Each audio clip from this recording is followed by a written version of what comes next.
You will fall in love with me. You will take me away from this place.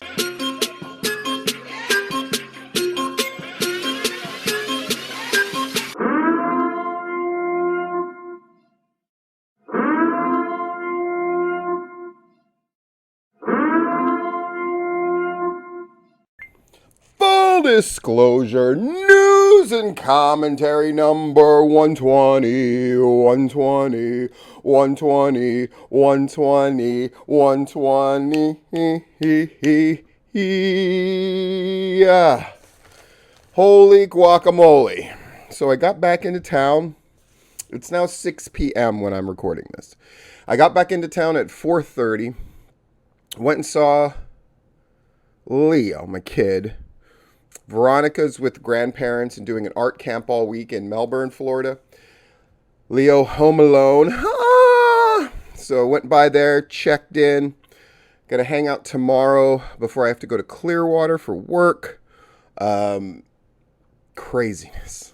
And it's been nonstop. I come into my place and it's hot, like 90 degrees hot. What the hell's going on?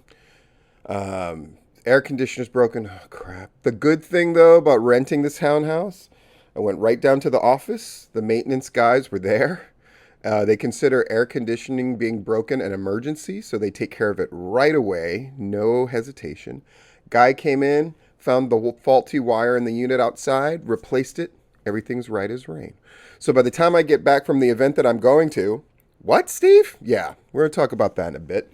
I'm going to an event tonight that I wasn't planning on, but it popped up in my feed. And part of my rant about youth being served, I'm going to talk about it. And I'm going to go to that thing.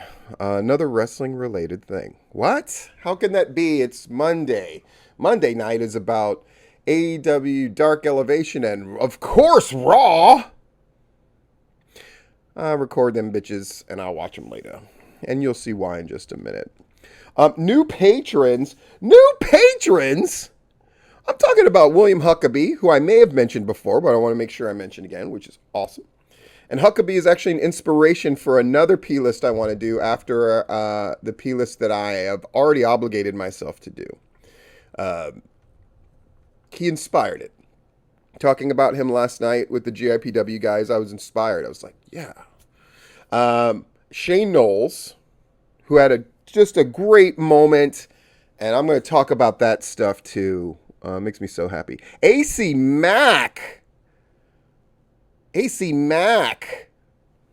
doing his damn thing. Tyler Culpret, and then Candy Cannoli. Wrestling people signing up. Feels so good. Oh shit, let's unbox. One thing, I don't have to unbox it exactly. I acquired this shirt from IWE. I really like it. I like that pank.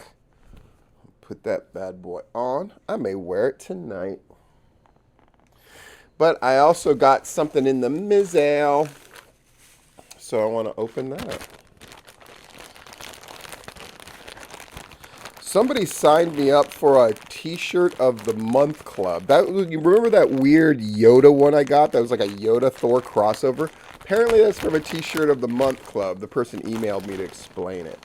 And so this one is from, I could see it's from Monthly Tea Club. So this must be another one. So it's going to be weird. It's going to be wacky. It's going to be random. And we're about to find out what it is together. 1, 2, 3, blam.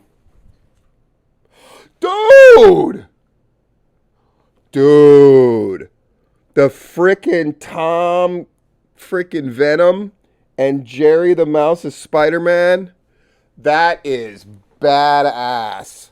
My kids are going to steal this one from me.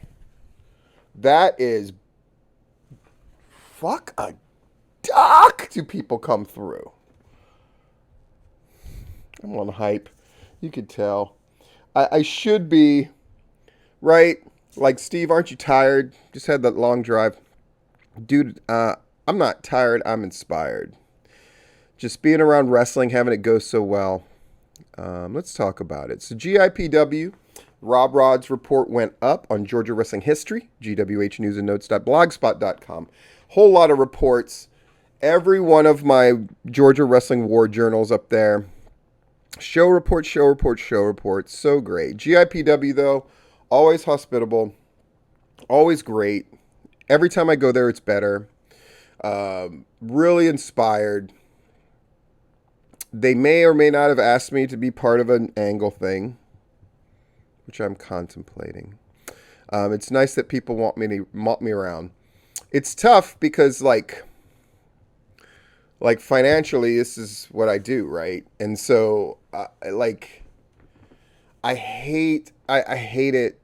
I hate having to turn anything down because I get asked to do stuff, but I just got to be honest. Like if there's not a financial component, it's just really hard for me to do. I can't justify it. I have a life, I have to support and all that kind of stuff. But yeah, GIPW next month, the Coastal Show in Savannah, which now I know, I can take the Savannah route and then get to where I need to go. They're moving that to Saturday night. So I was asked if I could go to the Coastal Show on Saturday and then GIPW on Sunday. I might see what I can do. APW drew 78. Something that I haven't talked about before, but I'm going to mention it here because I want him to hear it, and that's Jeremy Vane. The fact that that guy's still wrestling at a high level and putting his promotion over and putting the new guys over and really providing that bedrock. Strychnine is there too, doing his thing. But like the fact that Jeremy Vane can still go, dude, nothing but impressed. And that guy was one of the best guests we've had on Tipping Point in the last 7 years. Just really, really great. Tipping Point, by the way, this Tuesday, we're going to have, I believe, Rob Killjoy of the Ugly Ducklings and Carly Bravo, guy who was at IWE, who really impressed with, showing up on AEW Dark as well. Love those guests. Love that Joker. Peach State at 217. I'm going to talk about Peach State a little while. Having that moment of Ace Haven winning the title, where he is the most over guy, and he and Shane Marks getting to put on a barn burner of a fantastic match. Shane Marks, who's so incredible. We know what a fan I am of motherfucking Shane Marks. And then Ace cutting that promo about all the struggles of Peach State and all of his struggles, tying them in, and then thanking the fans for being there and keeping Peach State alive. It's so genuine and it's so wonderful. And like Larry, who said in his report, which you should read on gwhnewsandnotes.blogspot.com, when Larry said, I hope that this is the return of the good crowd. Now, there's other promotions in West Georgia. I know this. And then, there's promotions that draw more on average than Peach State's average lately has been. Don't say it, Steve. You're just going to get in trouble. Fuck it. Peach State is more important than they are. And when and if Peach State ends, and everything ends, something significant will be lost. Because there are shows that draw okay in West Georgia. But is there anybody doing the significant work that Peach State has done and continues to do? Developing new wrestlers, having angles. And Shane Knowles is such a great guy. And, the fact that Shane Knowles, Ace Haven, Matt Hankins, other people, they're like working together. You're seeing some stuff develop, Southern Fried and Southern Honor. You see Dylan wrestling here, there, and everywhere. Tag champs with Sal, Southern Fried. Like, it's great stuff. And, getting to see the kind of camaraderie, IWE amongst the boys, and all that kind of stuff. I am just letting you know, the age of combative aloofness is ending. I mean, there's people still trying to start beef with like Georgia wrestling history. Like, fuck it. I'm already going. Here we go. Let me tell you this. I don't care what motherfucking websites start that do wrestling news and all that. That's great. But anybody who wants to fucking try to start beef with Georgia wrestling history, go fuck yourself and your shitty Duck Dynasty beards. Fuck you. At the end of the day, when I saw it at GIPW, I was like, okay, maybe I'll write a report for these guys. But Rob Rod's here. So now he regularly covers that show because he's marking the improvement. And that's important. And Larry and he deciding who's going to cover what shows. And now Charles covers, the shows in like the Augusta area. And now promotions are working together in this kind of fluid way. The old dynamic is dead. Right? I was going to save this for later. I might as well talk about it now. The old dynamics are dead. This idea of like, this is the one place that develops wrestlers and they've got most of the good ones. Like in the Wildside Anarchy days. That was definitely true. Right? And then to be the number one promotion, blah, blah, blah. But now you do see a lot of the same people wrestling on all over the place. And it's great. It's great that the guys are getting reps. And the days of syndicated television are fucking dead, gone buried. Right? Now it's about IWTV or Fight TV or guys just getting their stuff out there and what they're drawing on an individual basis. Our commentary, by the way, is going to be about this idea of the number one promotion. I am going to put out the P list of the top 10 promotions in the state of Georgia. Fucking Jesus. I'm asking for it. But Rob's taking on what are the top 10 venues. And fucking there are promoters that bother Rob about that shit. Shit matters. Does it not? And it's great for the boys and the girls. Like, it's great that they get multiple places to wrestle. I mean, the Exotic Youth, they're wrestling on Friday, Saturday, Sunday. Those reps, there's no replacing reps. It's how a lot of those PCW guys got great. There's no replacing. We're doing a show on Tuesday and doing a show on Friday and then a special show like 1 or 2 Saturdays a month. Like, reps. Reps with people who can freaking guide you in a proper way. Like, there's nothing like it. It's so important. And Peach Stage is one of those places where it happens. So it needs to survive and it needs to do well. And it makes me so happy. Speaking of which, Southern Fried 250 and a good show. And they march along. Pro South, I was told, and I probably shouldn't reveal this, but that's what I do. In 2 weeks, I really need to pay attention to that show. So not this Friday, but the Friday after, that they recorded a bunch of cool stuff and did a bunch of cool stuff, and I'm going to want to check it out. So you know what? They requested it, so I'm going to check it out. And when, it's going to be tough, because I think that's the same night as Rumblejack. Maybe 24. Maybe. Because I always try to watch the Rumblejack somehow, some way. I'm looking forward to the Rumblejack. Why is Nasty Leroy in that shit? Can someone explain that to me? Why would you book Nasty Leroy in that shit? Steve, you're a bully. Fuck you.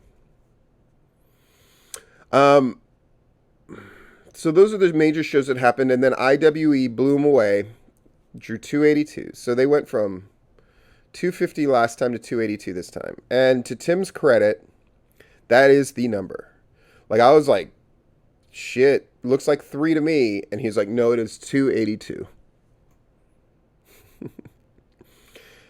An honest guy who sells cars for a living and runs a wrestling promotion. That is the rarest. That is a unicorn on top of a dragon eating 4-leaf clovers. That's some fucking rare ass shit. Obviously, if you listen to the War Journals, I had a fucking wonderful time.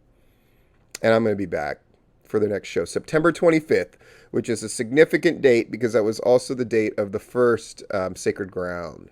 So I will not forget it, September 25th. But I'm going to try to be back in August. I'm going to try to make Georgia a once-a-month thing as much as possible. And with the new job that I've been hired for. Should be flexible enough to do that. Lots going on, as you can tell. So that new job, coupled with the increased thing with the video game stuff's popping off. The Maneater freaking that company is going to give me the edition on August 31st. They want me to come up with a stunt, and I already have. Do what you want. You just got to put in the work to fucking make it happen. And enlist the people that can help you. I respect IWE because they were like, let's see what Steve can do. And it ended up I had to do a lot, right? Like, when O'Shea Edwards, and I mean, I was seeing this in real time, where it's like storms in Baltimore, so it's planes on the tarmac, and he's sending pictures of like, we're still stuck on the tarmac, and then they canceled their flight. Can you imagine? And they had already sent somebody down there to pick O'Shea up at the airport, and then they came back and like, what are we gonna do? And it's when I really, I guess, got to show my value and to make sure Slim J was highlighted. And that promo that Slim J cut afterwards, like, just being around locker rooms, both GIPW and IWE, where the guys give a shit about what they're doing. And it's a good mix of veterans and new guys and people who are getting the AEW Dark thing and like, and women in the locker room. And I just fucking like the vibe. I just like the vibe so much. Let's talk about let's talk about the 2P lists. Then I'm going to talk about youth being served and 3 prime examples of that. And then I'm going to go to the commentary, and then I'm going to be out. Because by 7, I have to leave. So hopefully I can put all the video and picture stuff together, at least get it ready to put it up on YouTube. Get it up a little earlier. Some people are like, I love full disclosure, and I love that you always have it out Monday night, but lately it's been really late at night. It's like, all right, I'll try to get it up a little earlier. Because I appreciate all the people. And I even managed to fucking look at Slammiversary and Money in the Bank. God damn. Technology is an amazing thing. Hotel Wi-Fi in my laptop, make it happen. Make it happen. So P-list, the first one I'm going to do is top 10 promotions in Georgia. I've decided to say in Georgia, which means Pro South won't be in it. And PWX won't be in it. By the way, I got to give a shout out to this. I am so excited. I'm going to go out of my way to try to watch it. PWX Live. To see Chip Day wrestle Davey Richards. There's so much in that. That's so layered, and it's just so meaningful. And it's meaningful to me personally. Of course it is for Chip. I'm definitely going to have to talk about that this week. But now my other P list, as inspired by William Huckabee, is who are the top 10 voices that matter in the Georgia wrestling scene? Oh, boy.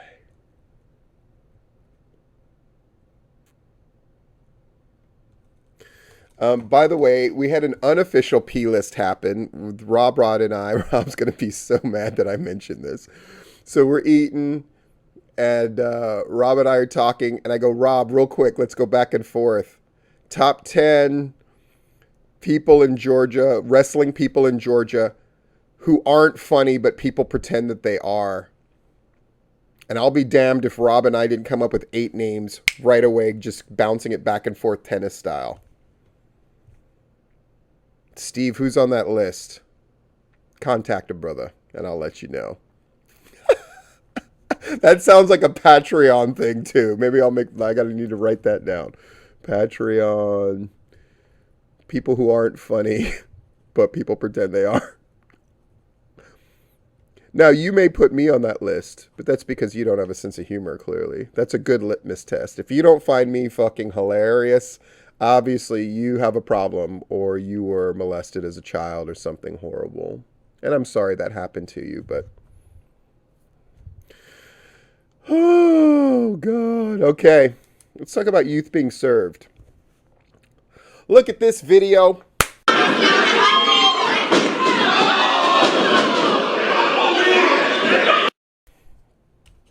How cool is that shit? That's fucking Zach Mosley hitting Skrilla in the head with a brick. And it looked fucking great. You saw the fucking poof and blow. You want to see it again? Okay.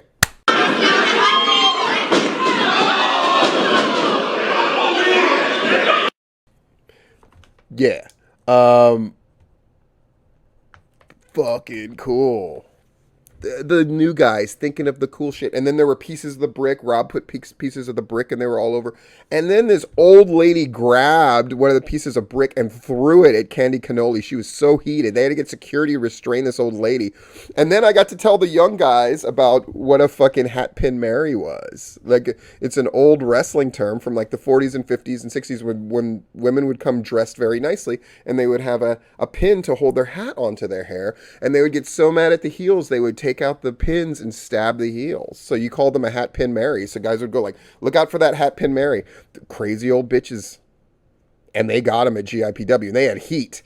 I mean, she's throwing stuff at Candy and they're yelling all this kind of horrible stuff at Candy. How dare you yell at my Candy, motherfuckers. Heat. There are shows that are doing heat. And there are shows that think they are doing heat.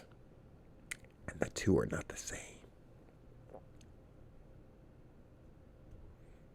Heat.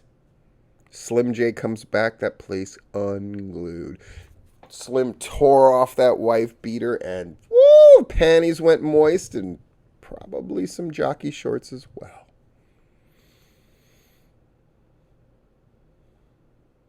Good stuff.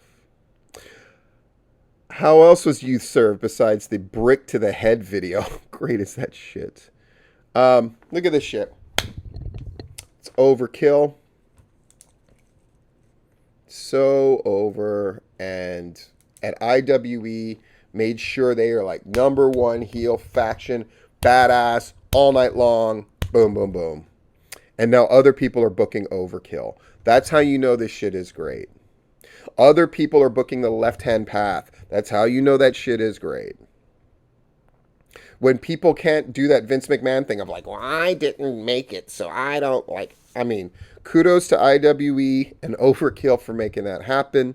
Kudos to the left-hand path guys and where they originally got to do that stuff and now they're getting to take it to other places like Pro South and all that stuff who really helped make that, facilitate that. But it's really the vision of guys like Eric Silva, etc., who really put that thing over. And Zombie Dragon and all that. Great shit. Austin Towers as well. Whatever happened to the manager dude who was part of it? Asking questions. And then, where am I going? Sofia Castillo, who wrestles, who is part of the mixed 6-person tag at the Pro Wrestling Action Heroes and Villains show that I went to in Sanford, Florida.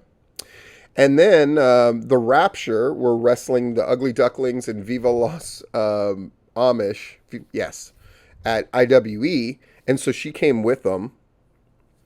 Very polite. Someone who got so much better. I saw her like one of her first matches 2 years ago. And she's gotten so good. But she's having a podcast called like the Angry Wives podcast about wrestling or something like that. And I was like, that's cool. This like young female wrestler is going to have this podcast. And then I saw it was like transmitting live from a bar.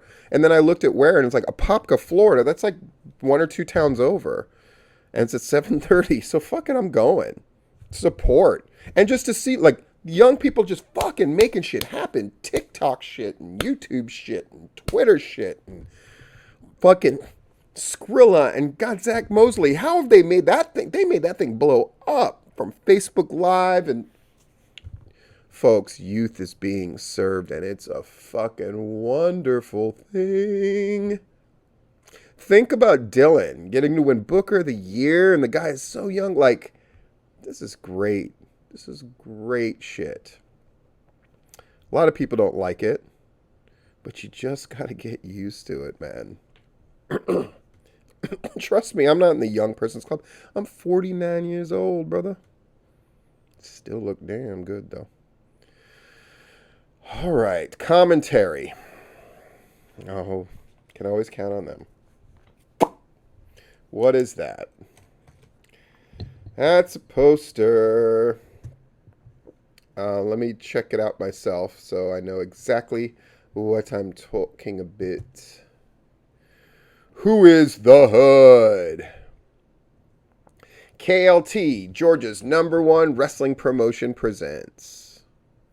All right, so they got an angle and they got a thing, and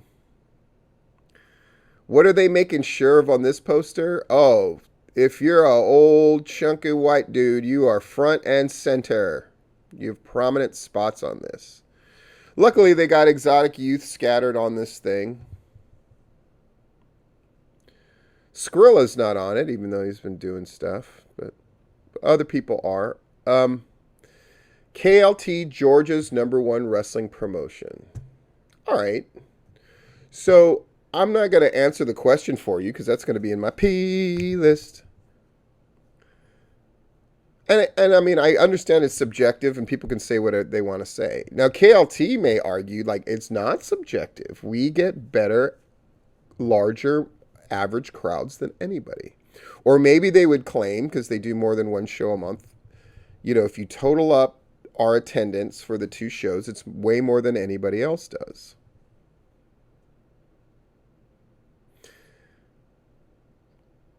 Southern Honor, I would say, draws as much or more, and that's a higher ticket price.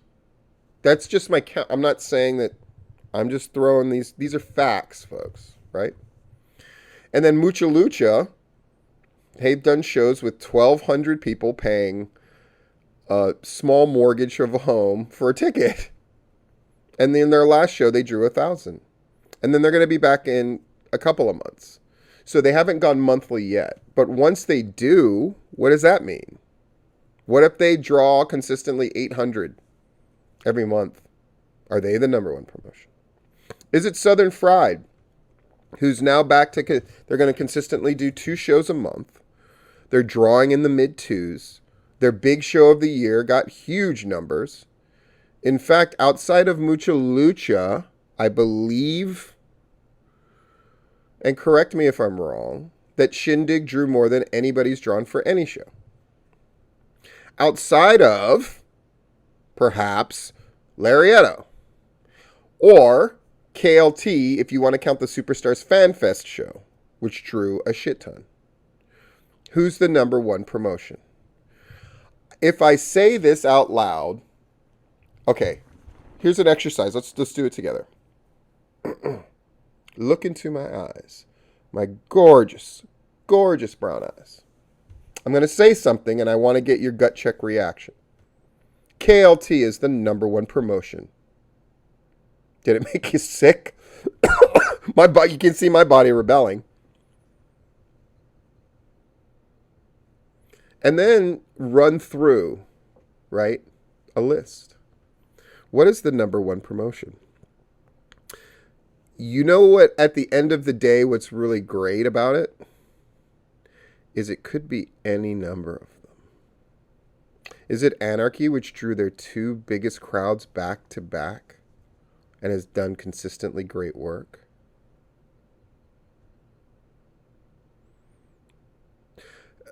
Drawing 350 or so in a building that should hold 2 is a mean feat. I think we can agree that the #1 promotion can't be ones that where the crowds have steadily declined or they've canceled shows and they're not doing them. So that knocks out a bunch of people who were once sort of in the realm. Let me throw some other promotions out there. Southern Violence. So if you're doing increasingly good work, if you're steadily drawing at least 200 and as much as 250, if you're the first one to successfully run a show coming out of COVID and provided a template on how it could be done, if you have that great locker room that they appear to have, it's cohesive, does that factor in? Does it factor in if you have a great locker room where they're really getting along, where it's not a mercenary vibe, where it's not I show up, I wrestle, I leave, whatever. That shows whatever. Because I can tell you which promotions have that vibe, the real vibe, and which ones are just a little bit different, a little more standoffish. Does teaching things count when we talk about number one promotion as well? Because there are promotions that are just mercenary promotions, where maybe the people running it need as much education as anybody else. When you look at a promotion like IWE, when you go from being in the mid to low 100s to building it up to 200s, and now you're at 282, where every show is more exciting and better than the one before it, and the crowds are bigger at every show than the one before it. Here's my ultimate point. And I sort of dropped this hint when I talked about Peach State kind of being back and having a good, strong heartbeat. And Pro South continuing to do good stuff. And thanks to a promo by yours truly and Tyler Culprit, now that they're back to filling up that building. Fucking kidding. Kidding. The fact is, there are so many promotions that are up for debate for number one.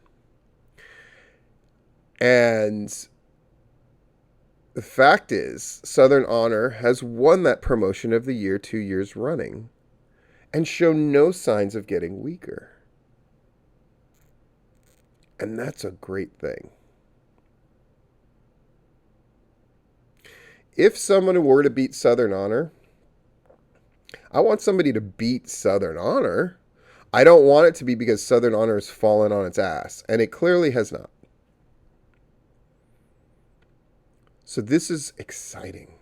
When we're talking about factions or tag teams for the year, now Overkill has come, and they're a huge deal. And you have the Exotic Youth, and you have Undeniable, and you have All-Star Special. Like, folks, it's fucking amazing. It's amazing. When you got Feud of the Year, it went from to now it's Todd's group versus Mander's group. Zach Mosley against Skrilla. Nauseacism against fucking Nick Halen.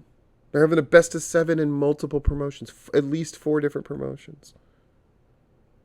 It's amazing. It's incredible. And folks, we're just at a little over halfway through the year. So KLT wants to claim they're in a number one promotion. It might make my stomach turn. It might make your eyes bleed. It might make your ears ring with tinnitus. But I think they get to throw their hat in the ring. When I put out this top 10 promotions list, I have a feeling the explanation of the standards that I'm using are going to be as extensive as listing the 10 in the first place. But the fact is, there's a bigger debate now than there ever has been, and that's great, too. There's going to be more debate this year in the awards, and I know the committee has got to brace themselves, because coming up with 3 or 5 or whatever it's going to be for each category, it used to be painful process. Shit, I just thought of another thing I have to do.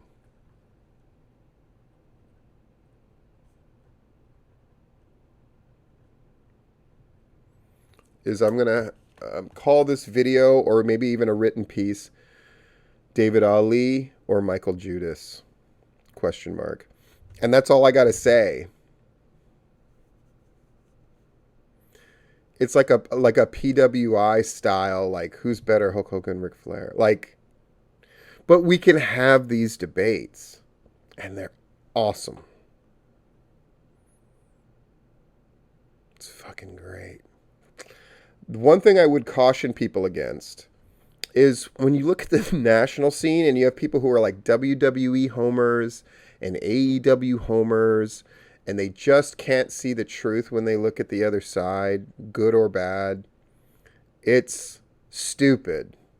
And I would caution people, even when we're having these debates about David, like if you're taking an absolutist like position that where you're saying like, well, obviously this and nothing else, you're probably fucking wrong, because we're at a time where there's a lot of people doing a lot of good work in a lot of different promotions, and it's fucking wonderful to see. Of course, I'm still riding on the high of this great wrestling weekend that I had, and now I'm plunging headlong into my week.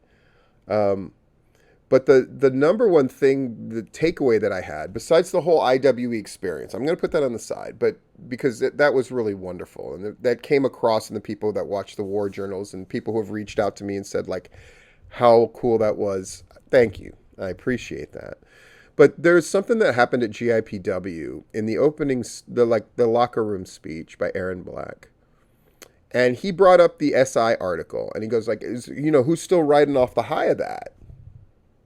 And, a couple people raise their hands and that kind of thing. And he just goes like, well, forget that shit.